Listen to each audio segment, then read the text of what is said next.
Projectile motion को discuss करने वाले हैं। प्रोजेक्टाइल मोशन हमारे पास फर्स्ट ईयर को लेकर भी एक इम्पॉर्टेंट टॉपिक है, और जब हम एमडीकेट के प्रिपरेशन कर रहे होते हैं तब भी हमारे पास काफ़ी सारे एमसीक्यूज़ प्रोजेक्टाइल मोशन में से आ जाते हैं हमारे पास। तो इस लिहाज से हमें प्रोजेक्टाइल मोशन को क्लियर करना बहुत ज़्यादा नेसेसरी हो जाता है। तो आज के इस लेक्चर के अंदर हम प्रोजेक्टाइल मोशन का वन शूट करेंगे, मीन टू से कि प्रोजेक्टाइल मोशन को समझेंगे और इससे रिलेटेड जितने भी इक्वेशंस और डेरिवेशंस हैं उन सबको भी हम क्रिस्टल क्लियर करने की कोशिश करेंगे। अब आप यहाँ पर देखें कि हम अपने लेक्चर को स्टार्ट करते हैं और हम स्टार्ट करते हैं प्रोजेक्टाइल मोशन से।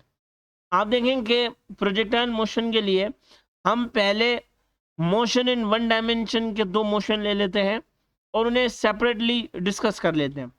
उसके बाद हम प्रोजेक्टाइल मोशन को उससे कनेक्ट करने की कोशिश करेंगे। आप देखें यहाँ पर कि मैंने मोशन इन वन डायमेंशन लिया है जो कि एक्स फिल वक्त सिर्फ एक्स डायरेक्शन में मोशन कर रहा है, और हमें ये अज्यूम कर रहे हैं, कीप इन योर माइंड कि हमें ये अज्यूम करना है कि इस बॉल पर लगने वाली फोर्स फिल वक्त सिर्फ ग्रेविटी है, फोर्स ऑफ ग्रेविटी इस पर एक्ट कर रही है, बाकी कोई भी फोर्स इस पर एक्ट नहीं कर रही। तो देखें आप कि ये किस डायरेक्शन में जा रहा है, ये जा रहा है एक्स डायरेक्शन में। अब एक्स डायरेक्शन में जब जा रहा है तो ये हर इक्वल इंटरवल ऑफ टाइम में इक्वल डिस्प्लेसमेंट्स को कवर कर रहा है। तो हम यहाँ पर कह सकते हैं कि अगर इक्वल इंटरवल ऑफ टाइम में इक्वल डिस्प्लेसमेंट को कवर कर रहा है तो इट मीन्स कि ये जिस वेलोसिटी के साथ मूव कर रहा है वो वेलोसिटी हमारे पास क्या है, कांस्टेंट है। और अगर वेलोसिटी कांस्टेंट है, वेलोसिटी में चेंज नहीं आ रहा, तो इट मीन्स के हमारे पास एक्सेलरेशन जीरो है, एक्सेलरेशन यहाँ पर प्रोड्यूस नहीं हो रही। तो हम यहाँ पर लिख देते हैं कि यहाँ पर एन ए से मुराद के no acceleration in X direction produce हो रही है। लेकिन अगर इसी बॉल को हम अपवर्ड मोशन करवाएं, ठीक है, तो अपवर्ड जब ये बॉल जाएगा तो बॉल तो इस डायरेक्शन में जा रहा है, लेकिन जो फोर्स ऑफ ग्रेविटी इस पर लगेगी वो अपोजिट डायरेक्शन में लगेगी, एफ जी जो इस पर एक्ट करेगी, यानी कि फोर्स ऑफ ग्रेविटी। तो इसकी वजह से आप देखें कि इसका जो डिस्प्लेसमेंट होगा वो वेरी कर जाएगा, वो कांस्टेंट नहीं रहेगा जैसे एक्स डायरेक्शन के अंदर था। तो जब हमारे पास वाई डायरेक्शन में जाएगा तो वेरिएशन आ जाएगी, क्योंकि वाई डायरेक्शन में भी इस पर हम दूसरी जितने भी फोर्सेस हैं उन्हें हम फिल वक्त नेग्लिजिबल कंसीडर कर रहे हैं कि यहाँ पर कोई एयर रेजिस्टेंस नहीं है, कोई एक्स्ट्रा फोर्स यहाँ पर एक्ट नहीं कर रही, just force of gravity act कर रही है। तो जब फोर्स ऑफ ग्रेविटी हमने एक्स डायरेक्शन में देखा तो एक्स डायरेक्शन में क्या हुआ कि कांस्टेंट वेलोसिटी के साथ ऑब्जेक्ट मोशन कर रहा है, जबकि जब वाई डायरेक्शन में हमने देखा तो कांस्टेंट वेलोसिटी के साथ मोशन नहीं कर रहा था। अब हम इन दोनों मोशंस को जब साइमल्टेनियसली एक ही वक्त पर करवा कर देखेंगे तो ये मोशन हमें कुछ इस तरीके का मिलेगा। आप देख रहे हैं कि हमें ये मोशन, दोनों मोशंस जो है वो in the form of projectile मिल रहे हैं। अब दोबारा हम क्या करते हैं कि ये साइमल्टेनियसली मोशन को हम ऊपर जो केसेस हमने डिस्कस किया, ऊपर दो मोशन हमने जो डिस्कस किया है उनसे रिलेट करके देखते हैं। तो आप देखेंगे ये जो बॉल का डिस्प्लेसमेंट है एक्स डायरेक्शन के अंदर, तो वो बिल्कुल उसी केस को जस्टिफाई कर रहा है जो कि हमने ऊपर डिस्कस किया कि बॉल इक्वल डिस्प्लेसमेंट कवर कर रहा है in equal interval of time in X direction.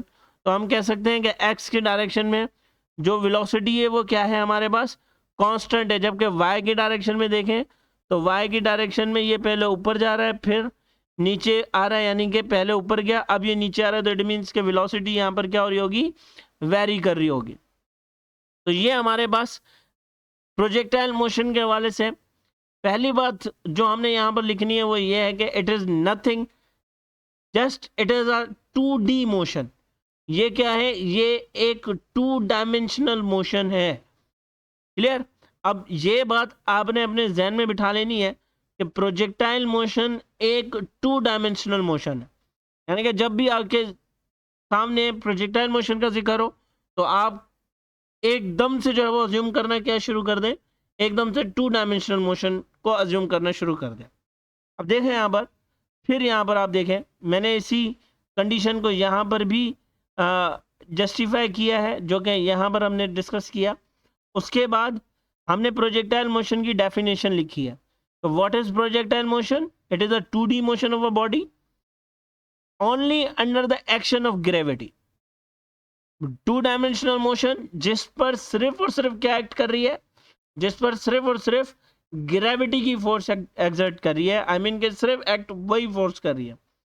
दूसरी डेफिनेशन अगर हम और करके लिखना चाहें तो वो क्या हो जाएगी? It is a 2 dimensional motion under constant acceleration due to gravity.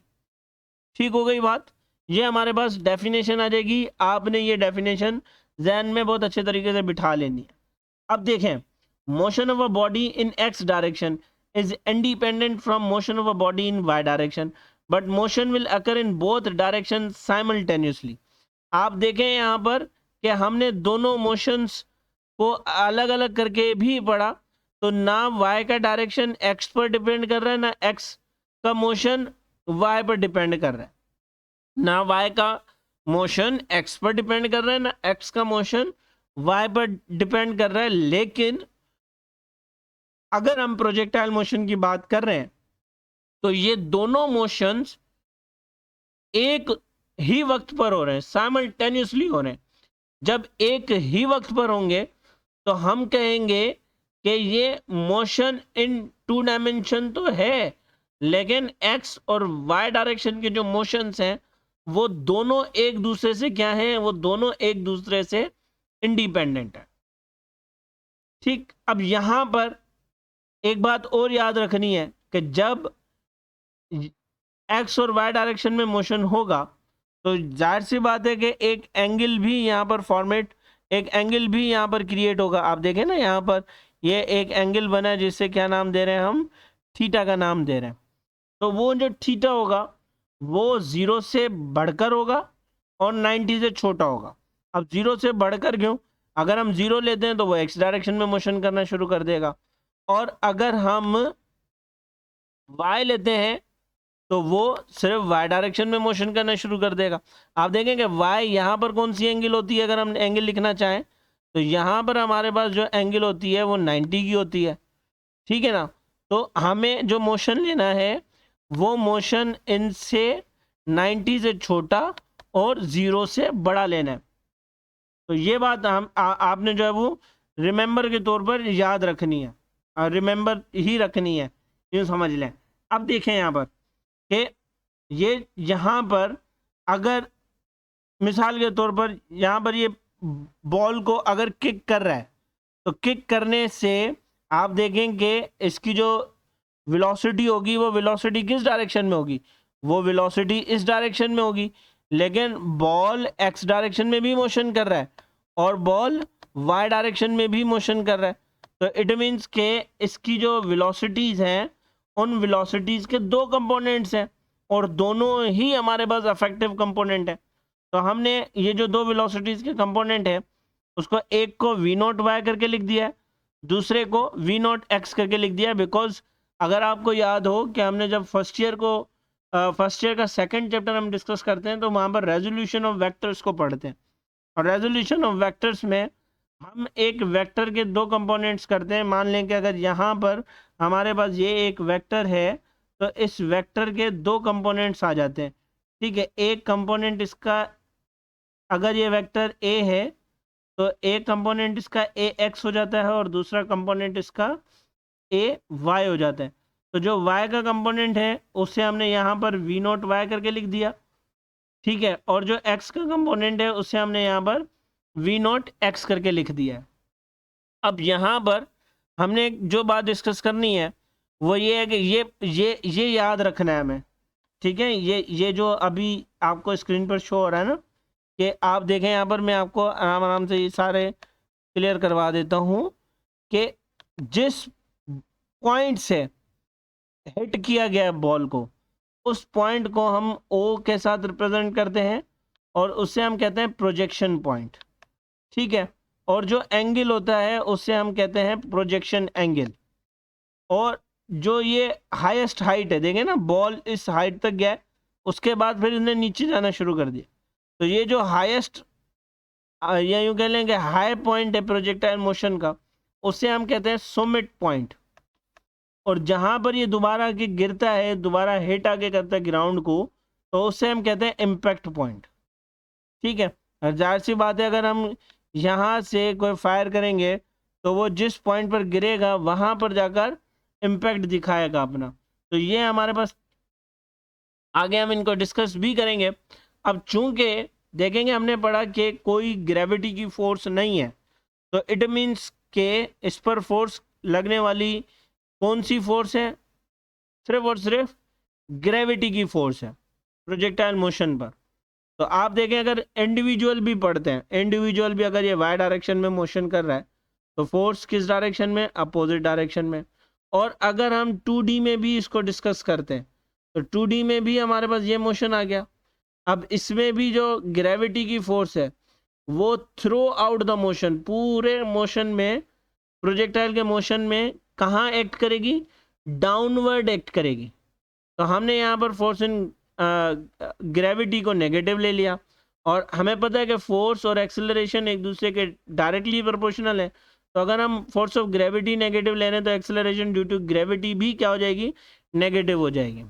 अब यहाँ पर अगर काफ़ी स्टूडेंट कहते हैं कि सर अगर यहाँ पर हम पॉजिटिव ले लें तो आप पॉजिटिव भी ले सकते हैं, इससे कोई इशू नहीं है। जस्ट ये साइंस डायरेक्शंस को शो करते हैं। क्लियर हो रही है बात?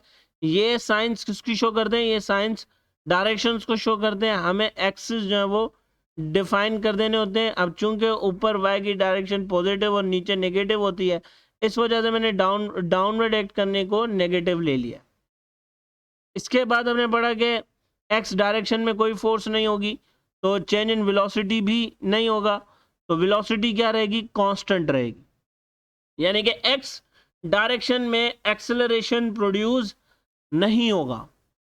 अगेन इंपॉर्टेंट, ये बात अच्छे तरीके से ध्यान में बिठा लेनी है कि प्रोजेक्टाइल मोशन वो मोशन होता है जो कि 2 डायमेंशनल हो, और इसके अंदर जो एक्स का कंपोनेंट होता है वो एक्स का कंपोनेंट कांस्टेंट रहता है। फिर यहां पर एक बात और मैं आपको बता दूं कि जरूरी नहीं है कि एक्स का कंपोनेंट हमारे पास कांस्टेंट रहे। हम चाहें तो y के कंपोनेंट को भी कांस्टेंट कर सकते हैं, लेकिन हम चूंकि डेरिवेशन इसी भी आप पर करेंगे कि हम x के कंपोनेंट को कांस्टेंट रखेंगे। लेकिन ये बात आपके जहन में होनी चाहिए कि हम y के कंपोनेंट को कांस्टेंट रख सकते हैं, x के कांस्टेंट को वेरी करवा सकते हैं। ठीक हो गई बात? अब देखें यहाँ पर कि अजम्पशंस आ जाती हैं। अजम्पशंस में हम डिस्कस कर रहे हैं कि कोई एयर रेजिस्टेंस नहीं है। अज्यूम कर रहे हैं हम, मीन टू से कि ये हमने जब हम प्रोजेक्टाइल मोशन का यूं कह लेंगे प्रैक्टिकल भी परफॉर्म कर रहे हैं तो हमें ये खास ख्याल रखना है कि ये जो ऑब्जेक्ट्स हैं, ये जो अजम्पशंस मैंने लिखे हुए वो होने चाहिए। नंबर 1 क्या है कि एयर रेजिस्टेंस ना हो, निग्लिजिबल हो। Affect of earth rotation is negligible, जो अर्थ का रोटेशन है वो भी हमारे पास क्या हो? निग्लिजिबल हो, वो भी ना होने के बराबर हो। For all the point of the trajectory the acceleration due to gravity is constant in magnitude and direction. हर पॉइंट के लिए, जैसे यहाँ पर आप देखेंगे मैंने 3 एरोस के साथ शो किया कि एक्सेलरेशन ग्रेविटी की फोर्स डाउनवर्ड है, तो हर पॉइंट पर जो एक्सेलरेशन ड्यू टू ग्रेविटी की वैल्यू है वो क्या होनी चाहिए? वो कांस्टेंट रहनी चाहिए, मैग्नीट्यूड में भी और डायरेक्शन में भी। काफ़ी कहते हैं कि सर अगर हाईएस्ट पॉइंट तक देखें तो बॉल ऊपर जा रहा है और फिर हाईएस्ट पॉइंट से बॉल नीचे आ रहा है, तो जब बॉल ऊपर जा रहा है तो हम ग्रेविटी को पॉजिटिव ले लेते हैं, और जब नीचे आ रहा है तो हम नेगेटिव ले लेते हैं। तो ऐसा नहीं है। मैंने आपको पहले भी कहा कि थ्रू आउट द मोशन हमें क्या करना है? थ्रू आउट द मोशन हमें एक्सेलरेशन ड्यू टू ग्रेविटी की वैल्यू को कांस्टेंट रखना है, in magnitude and in direction दोनों। थर्ड आई मीन के फोर्थ जो है, the effect due to the curvature of earth is negligible. जो अर्थ का अफेक्ट आप देखेंगे, अर्थ को अगर हम सपोज कर लेते हैं कि पूरा कर्वेचर है, तो अर्थ का पूरा कर्वेचर अगर भी हम ले लें तो उस कर्वेचर का कोई हाफ ले लेते हैं, और मिसाल के तौर पर यहाँ से हम हिट करवा रहे हैं, यहाँ से प्रोजेक्टाइल मोशन हो रहा है, तो अर्थ के कर्वेचर की वजह से यहाँ पर जो रिजल्ट्स हैं वो वैसे नहीं आएंगे जैसे हमें चाहिए। तो हम क्या करेंगे कि जो अफेक्ट ऑफ कर्वेचर है उसे भी निग्लिजिबल कंसीडर करना पड़ेगा, यानी कि वो भी बिल्कुल हमारे पास क्या होना चाहिए, स्ट्रेट होना चाहिए। दूसरे लफ्जों में आप ये कह सकते हैं कि प्रोजेक्टाइल मोशन के लिए हमारे पास अर्थ को जो है वो फ्लैट कंसीडर करना पड़ेगा। ऑब्जो के अजम्पशंस भी आपको क्लियर हो गए होंगे और प्रोजेक्टाइल मोशन की डेफिनेशन भी। नाउ हमारे पास है ये जो वी नॉट हमने पढ़ा, आप देखें ना, अगर हम बॉल को प्रोजेक्टाइल करवा रहे हैं, बॉल को जब हमने प्रोजेक्टाइल करवाया था तो हमारे पास वी नॉट का कंपोनेंट आया, यहाँ पर आप देखेंगे आपको शो भी हो रहा होगा, ये जो वी नॉट यहाँ पर आया है, ठीक है। अब वो वी नॉट किन दो कंपोनेंट्स का सम है, वो हमारे पास कंपोनेंट दो हैं जो कि वी एक्स और वी वाई के हैं। तो मैग्नीट्यूड के लिए हमारे पास क्या आ जाएगा, अंडर रूट वी एक्स का स्क्वायर और प्लस वी वाई का स्क्वायर। ये हम बात कर रहे हैं उस वी नॉट कंपोनेंट की। लेकिन अब थ्रू आउट द मोशन हमें दो बातें ध्यान में रखनी है कि जो वी एक्स है वो हम कैसे करके लिख सकते हैं, वो हम लिख सकते हैं V naught cos theta because in X direction, और ये क्या रहेगा, ये कांस्टेंट रहेगा throughout the motion. Object इससे प्रोजेक्शन पॉइंट से लेकर इम्पैक्ट पॉइंट तक वी एक्स का जो कंपोनेंट है वो क्या रहना है हमारे पास, वो कांस्टेंट रहना, और वी वाई का जो कंपोनेंट है वो क्या होना है, वो वेरी करेगा। और वी वाई के कंपोनेंट को हम किस तरीके से लिखेंगे, वी नॉट साइन थीटा। तो यहाँ पर हमें एक बात समझ लेनी है कि हमने जितनी भी मोशन इन वन डायमेंशन की इक्वेशंस हैं उन्हें वेरी करवाना है तो in terms of V Y component के करवाना है। एज लाइक अगर यहाँ पर आप देखें, अच्छा चलें इक्वेशन पर बाद में आते हैं, पहले आप ये याद रख लें कि एट एस यानी कि क्या है, समिट पॉइंट, वी वाई की जो वैल्यू है वो क्या होगी, जीरो। देखें ये वो पॉइंट्स हैं जो आप याद कर लेते हैं तो यकीन माने मैं गारंटी दे सकता हूँ कि प्रोजेक्टाइल मोशन के कॉन्सेप्ट्स आपसे अच्छे किसी को नहीं आएंगे। तो at summit point V Y किसके बराबर हो जाएगा, वी वाई बराबर हो जाएगा जीरो के, और जो वी एक्स है वो बराबर हो जाएगा कांस्टेंट के, क्योंकि हमने throughout the motion V X के कंपोनेंट को क्या लेना है, कांस्टेंट लेना। समिट पॉइंट पर वी वाई क्या हो जाएगा, जीरो, और ओ से लेकर एस तक, यानी कि ऑब्जेक्शन प्रोजेक्शन पॉइंट से लेकर समिट पॉइंट तक जो वी वाई का कंपोनेंट होगा वो डिक्रीज होगा, वो कम होता रहेगा, और फिर समिट से इम्पैक्ट पॉइंट तक वी वाई जो है वो क्या होता रहेगा, इंक्रीज होता रहेगा, जबकि वी एक्स का कंपोनेंट क्या रहेगा, कांस्टेंट रहेगा। आप देखें यहाँ पर ये जो मोशन यहाँ पर आ रहा है ये कंप्लीट हो जाए, दोबारा हम इसको अब प्रोजेक्शन पॉइंट से देखते हैं।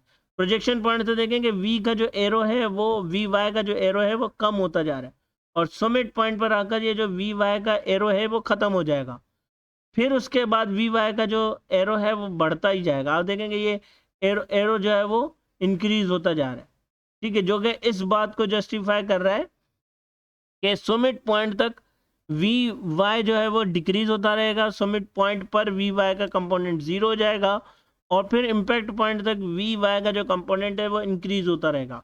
और इस पूरे मोशन में जो एक्स की जो डायरेक्शन है, आई मीन के एक्स वी एक्स का जो कंपोनेंट है वो क्या रहना है, वो कांस्टेंट रहना है। आप देखेंगे वी एक्स के एरो में कोई भी चेंज नहीं आएगा, और यहाँ पर लगने वाली एक ही फोर्स है जो कि फोर्स ऑफ ग्रेविटी है, और वो किस डायरेक्शन में लग रही है, वो डाउनवर्ड डायरेक्शन में लग रही है। क्लियर हो गई बात। इसके बाद टाइप्स ऑफ प्रोजेक्टाइल है। अब टाइप्स ऑफ प्रोजेक्टाइल में ये जो मोशन हमने अभी डिस्कस किया है इस मोशन को हम कहते हैं ऑब्लिक प्रोजेक्टाइल।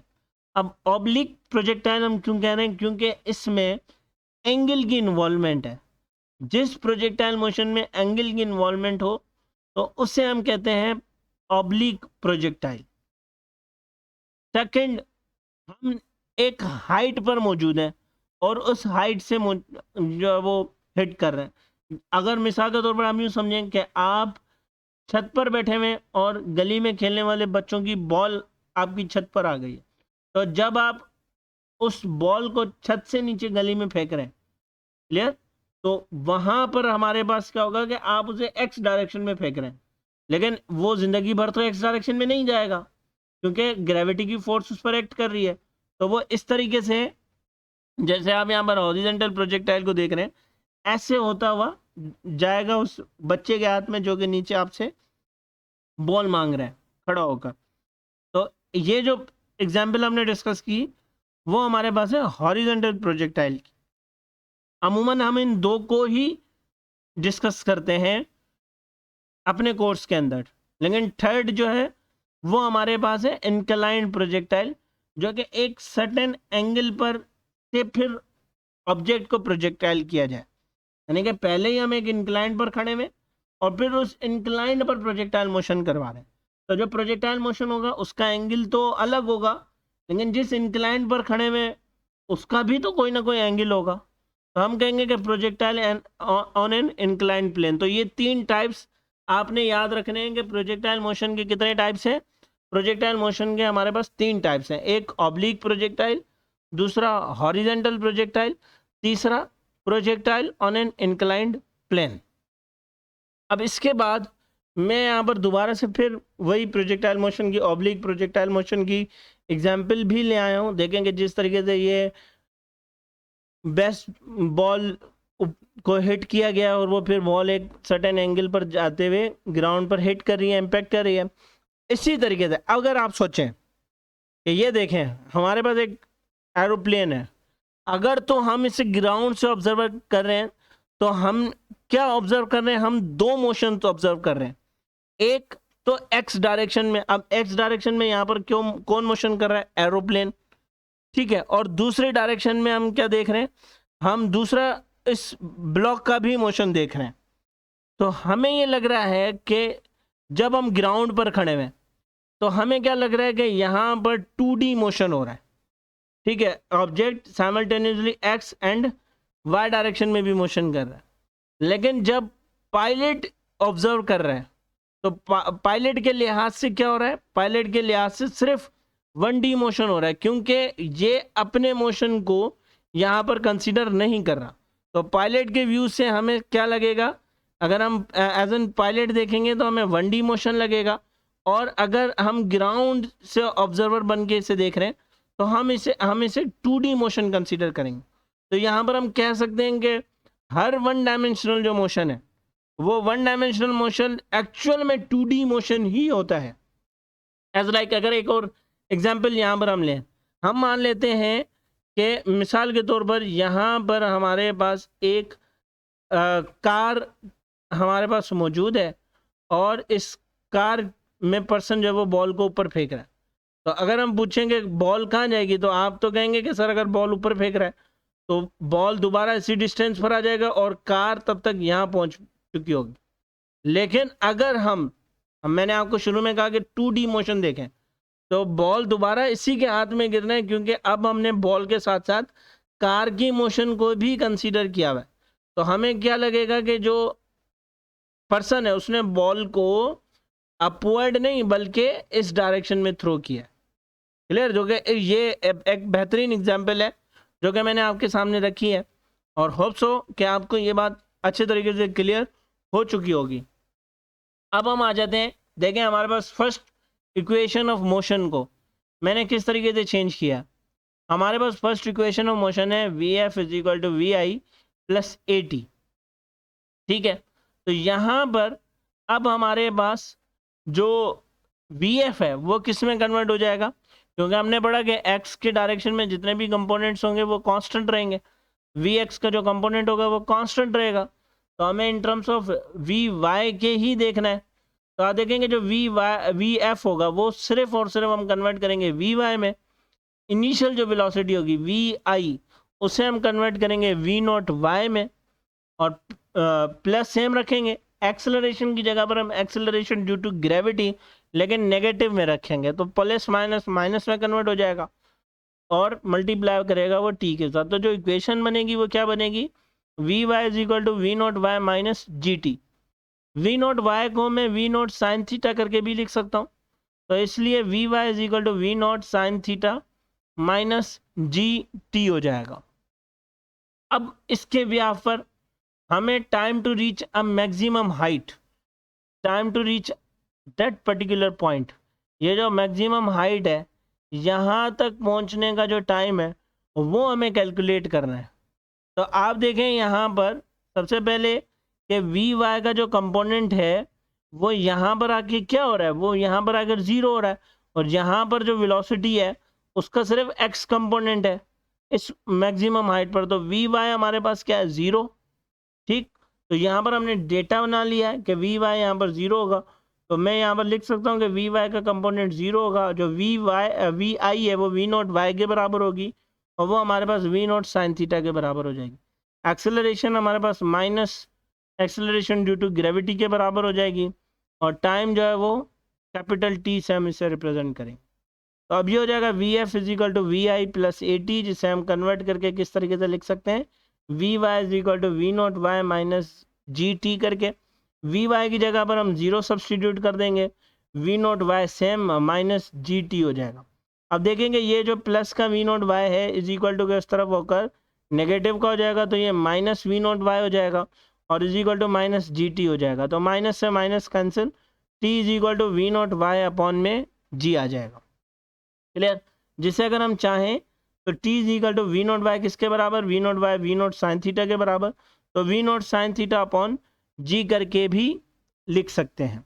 तो ये हमारे पास आ जाएगा time to reach a maximum height. इसी तरीके से अगर हम टाइम टू रीच या टाइम फॉर टोटल फ्लाइट अगर लें, तो आप देखेंगे जो टाइम यहाँ तक लगेगा वही टाइम यहाँ से इम्पैक्ट पॉइंट तक लगेगा, है ना। देखें, अगर प्रोजेक्शन पॉइंट से लेकर सुमिट पॉइंट तक का जो टाइम है वही टाइम सुमिट से लेकर इम्पैक्ट पॉइंट तक का भी होगा। ठीक, तो T is equal to V not sine theta upon G है, तो हमें क्या करना पड़ेगा, इन दोनों टाइम्स को ऐड करना पड़ेगा। तो मैं यूं लिख सकता हूं कि T prime is equal to 2 multiply by T. ये भी कर सकते हैं हमने क्या किया कि दोनों 2 को मल्टीप्लाई कर दिया टी के साथ।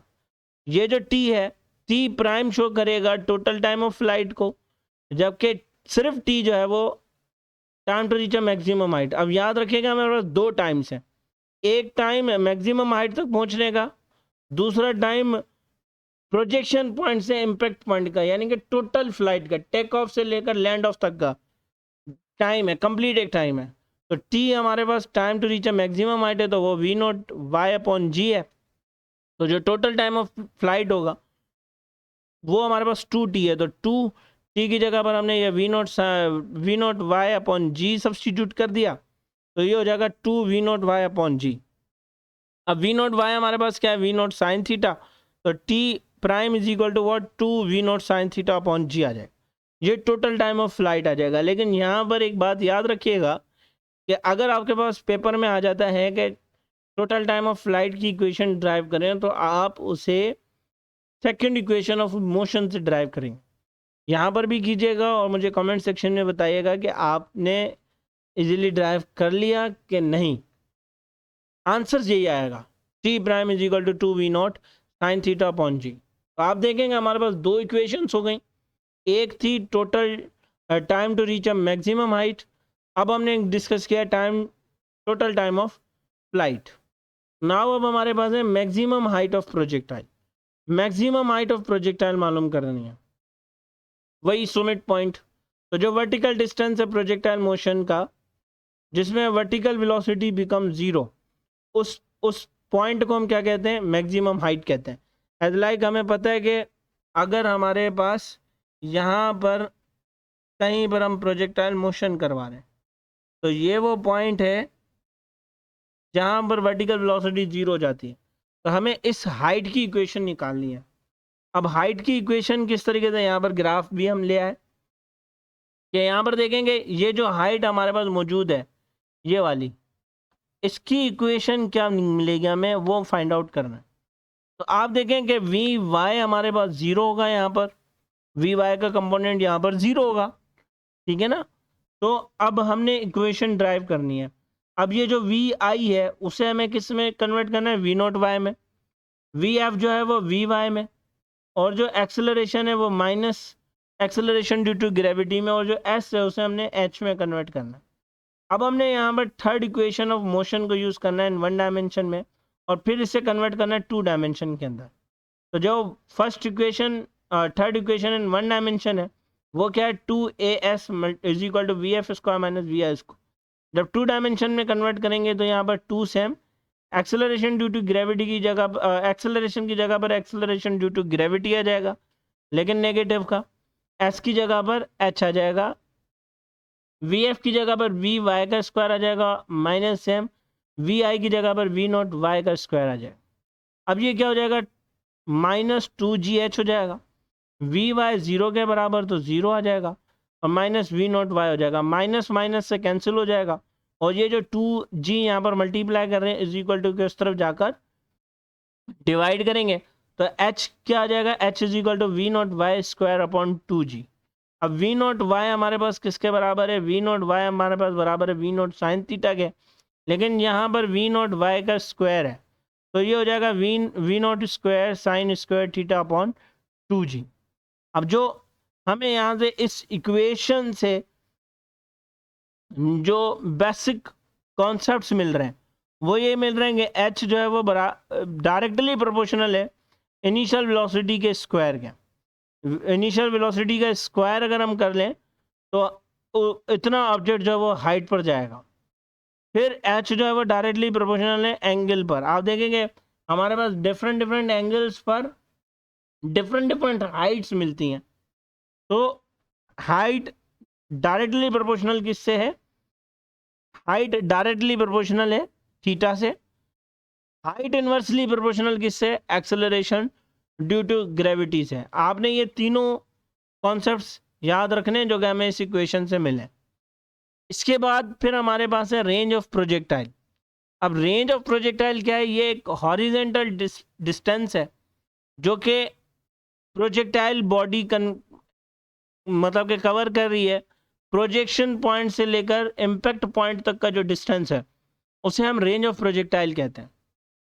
अब देखें चूंकि हम एक्स डायरेक्शन की बात कर रहे हैं तो मोशन इन 1 डायमेंशन में हमारे पास जनरल फॉर्मूला था distance is equal to speed multiply by time या displacement is equal to velocity multiply by time. अब ये डिस्टेंस है, कहाँ तक का डिस्टेंस है, ये डिस्टेंस है हमारे पास प्रोजेक्शन पॉइंट से लेकर इम्पैक्ट पॉइंट तक का। तो यहाँ पर s की जगह पर x डायरेक्शन में हो रहा है तो s की जगह पर हमने x रख दिया, v की जगह पर v नॉट x रख दिया और t की जगह पर हमने टोटल टाइम रखना है, t प्राइम लेकर आना है। x क्योंकि रेंज के बराबर आ रहा है x का जो डिस्टेंस है तो हमने इसे रेंज करके लिख दिया, v नॉट x करके लिख दिया और फिर हम t प्राइम करके लिख देंगे यहाँ। अब क्या होगा कि ये जो v नॉट x है ये बराबर होता है v नॉट कॉस थीटा के, तो मल्टीप्लाई करेंगे t प्राइम के साथ यानी कि टोटल टाइम ऑफ फ्लाइट के साथ, और टोटल टाइम ऑफ फ्लाइट हमारे पास क्या था 2 v not sine theta upon g। तो अब हमारे पास r किसके बराबर आ रहा है, v not cos theta multiply by 2 v not sine theta upon g। लेकिन हमारे पास एक ट्रिग्नोमेट्रिक आइडेंटिटी है कि साइन 2 थीटा हमारे पास बराबर होता है 2 cos theta multiply by sign theta. तो आप देखें कि यहाँ पर 2 भी मौजूद है, मल्टीप्लाई किसके साथ कर रहा है, कॉस थीटा के साथ, और यही कॉस थीटा फिर किसके साथ मल्टीप्लाई कर रहा है, साइन थीटा के साथ भी मल्टीप्लाई कर रहा है। तो हम इन 2 कॉस थीटा साइन थीटा की जगह पर क्या लिख सकते हैं, हम साइन 2 थीटा करके लिख सकते हैं। बाकी हमारे पास क्या बच रहा है, वी नॉट और वी नॉट, ये दोनों आपस में मल्टीप्लाई होंगे तो हमारे पास क्या हो जाएगा, वी नॉट स्क्वायर हो जाएगा अपॉन में acceleration due to gravity multiply by sine 2 theta हो जाएगा। अब साइन 2 थीटा भी हमारे पास किसके बराबर, साइन 2 थीटा भी हमारे पास 1 के बराबर है। तो जब हम साइन 2 थीटा को 1 के बराबर रखेंगे तो आर हमारे पास हो जाएगा V not square upon G. अब साइन 2 थीटा जब हम 1 के बराबर रखेंगे तो जो रेंज का फॉर्मूला मिलेगा, जो रेंज की एक्सप्रेशन मिलेगी, वो रेंज की एक्सप्रेशन हमारे पास किसके बराबर होगी, वो रेंज की एक्सप्रेशन हमारे पास बराबर होगी वी नॉट स्क्वायर अपॉन जी के, और ये हमारे पास मैक्सिमम रेंज का फॉर्मूला होगा। अब देखेंगे साइन 2 थीटा हमारे पास 1 के बराबर कैसे आ रहा है। यस, साइन 2 थीटा अगर हमारे पास 1 के बराबर है तो फिर हमें वो एंगल चाहिए जिस एंगल पर अगर हम प्रोजेक्ट करें या प्रोजेक्टाइल मोशन करवाएं ऑब्जेक्ट का तो वो मैक्सिमम रेंज पर जाए। तो आप देखेंगे 2 थीटा हमारे पास किसके बराबर हो जाएगा, साइन यहाँ पर मल्टीप्लाई कर रहा है, वहाँ जाकर साइन इन्वर्स हो जाएगा, तो 2 theta is equal to sine inverse 1। अब साइन इन्वर्स 1 जो है वो हमारे पास बराबर है 90 डिग्री के, तो ये हो जाएगा 2 theta is equal to 90 degree. 2 यहाँ पर मल्टीप्लाई कर रहा है इज इक्वल टू उस तरफ जाकर डिवाइड करेगा, तो theta is equal to 90 degree upon 2, तो 90 degree divided by 2 is equal to what, 45 degree. तो थीटा हमारे पास किसके बराबर हो जाएगा, थीटा हमारे पास बराबर हो जाएगा 45 डिग्री का। तो 45 वो एंगल होगी जहां पर हमें रेंज ऑफ द प्रोजेक्टाइल क्या मिलेगा, रेंज ऑफ द प्रोजेक्टाइल हमें मैक्सिमम मिलेगा। ये जो हमने यहाँ पर फार्मूला ड्राइव भी किया जो कि हमारे पास था R V not square upon G multiply by sine 2 theta, इस थीटा में अगर हम 45 को ऐड करेंगे तो देखें 2 मल्टीप्लाई बाय 45 90, साइन 90 1 के बराबर, तो साइन 90 जब 1 के बराबर है तो हमारे पास यहाँ पर क्या आ जाएगा 1 और फिर we not square upon G. तो इस तरीके से भी हम इसे ड्राइव कर सकते हैं। तो रेंज ऑफ द प्रोजेक्टाइल क्या है हमारे पास, हॉरिजॉन्टल डिस्प्लेसमेंट कहाँ से लेकर कहाँ तक, प्रोजेक्शन पॉइंट से लेकर पॉइंट ऑफ प्रोजेक्शन से लेकर इम्पैक्ट पॉइंट तक। इसका फॉर्मूला क्या है, R is equal to V not square upon G multiply by sine 2 theta. Maximum range का फॉर्मूला क्या है, V not square upon G, और हमारे पास जो एंगल है वो एंगल किसके बराबर है, 45 डिग्री के। तो जो 45 डिग्री है उस पर जो मैक्सिमम रेंज होगी वो डायरेक्टली प्रोपोर्शनल हो जाएगी इनिशियल वेलोसिटी के स्क्वायर पर, और इन्वर्सली प्रोपोर्शनल हो जाएगी एक्सेलरेशन ड्यू टू ग्रेविटी के। अब हमारे पास रिलेशंस हैं, अब हम हाइट और रेंज के बीच का रिलेशन देख रहे हैं। तो जो maximum height of a projectile है वो हमारे पास क्या है, किसके बराबर है, H is equal to V not square sine square theta upon 2g के।